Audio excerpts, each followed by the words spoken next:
Good evening বন্ধুরা। তো আজ আবার লক্ষ্মীপুর ঠাকুর দেখতে বেরিয়েছে, যে অনেকগুলো জায়গা দেখবো। এটা হচ্ছে সোদপুর, এই যে নিমডিঘি। এই প্যান্ডেলটা দুর্দান্ত হয়েছিল, এতে আমি অনেক সুন্দর সুন্দর ছবি ক্লিক করেছি। তো সোদপুরের দিকে রয়েছে সোদপুর আর নিমডিঘি, দুটো জায়গাতে খুব সুন্দর এই যে পুতুলের প্যান্ডেল। এগুলো অ্যাকচুয়ালি খুব তাড়াতাড়ি করছিলাম, কারণ আর একটা জায়গায় যাবো, সেজন্য একটু তাড়াতাড়ি করা হয়েছে। জানি না তোমরা বুঝতে পারছো, এটা হচ্ছে গামছা প্যান্ডেল। একটু পজ করে রাখবে, ছবিটা দেখলে সুন্দর করে বুঝতে পারবে। মন্দিরেও কিছু প্যান্ডেল হয়েছে, এটাও খুব সুন্দর। এটা একটা হাত ছিল, হাতের উপরে আর কি ঘুরছে আর কি, গোটা চক্রের মধ্যে যেমন আমরা ঘুরছি। এই যে এটা এখানে আছে। আর একটা মায়াপুরের থিম করা হয়েছিল। দেখো, এটা সোদপুর, নিমডিঘি, এই দুটো পরপর জেলায়। আর এক পরপর জায়গা, আর একটা নাম মনে পড়ছে না। হ্যাঁ, তো এই জায়গাগুলোয় মোটামুটি আমি করলাম। এখানে একটা খুব সুন্দর লাভ দেওয়া ছিল আর পাখা ছিল, লাইটিংয়ে খুব সুন্দর ছবি হচ্ছিল।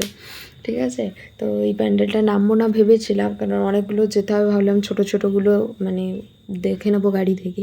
তো এরপরে চলে এলাম রানাবাঁধ। এখানে বাউলের থিম করা হয়েছে, কুড়িঘর একতারায় আছে। আর এই যে মায়ের মূর্তিটাও দেখে নাও। এবার ওখান থেকে রানাবাঁধে চলে, এটা হচ্ছে রানাবাঁধের প্রথম প্যান্ডেল। এখানে বিভিন্ন বাণীগুলো লেখা রয়েছে।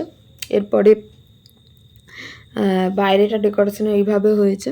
দ্বিতীয়টা আমাদের ভারতের জাতীয় পতাকা, সেই হিসেবে। তাহলে তৃতীয়টা হচ্ছে এই যে এরকম আছে একটা আউল আর কি, প্যাঁচার কর দেওয়া রয়েছে। তারপরে চতুর্থটা এরকম পাখার থিম দেওয়া আছে। অ্যাকচুয়ালি এখানে গাড়ি অ্যালাউ করছিল না, তো হেঁটে হেঁটেই দেখতে হচ্ছিলো। এরপরে এই প্যাঁচা থিম করা হয়েছে। প্যাঁচার থিমটা এবারে খুব সব জায়গায় দেখছি। আর এখানে একটা পাখির থিম করা হয়েছে, ঠিক আছে।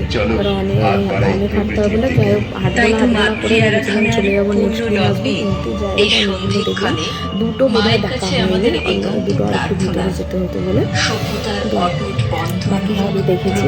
এইটাও একটা খুব সুন্দর। এখানে জল অপচয় যেটা আছে সেই থিমটা দেখানো হয়েছে একাধারে, আর একাধারে মানুষের যে বিবর্তনটা হয়েছে সেটা দেখানো হয়েছে। আর গাছপালা, পশু পাখি, মানে প্রকৃতির সমস্ত দিকগুলোর মধ্যে দু তিনটেকে তুলে ধরার চেষ্টা করছে। যে জল নিয়ে আর কত জল দেখতে পাচ্ছ।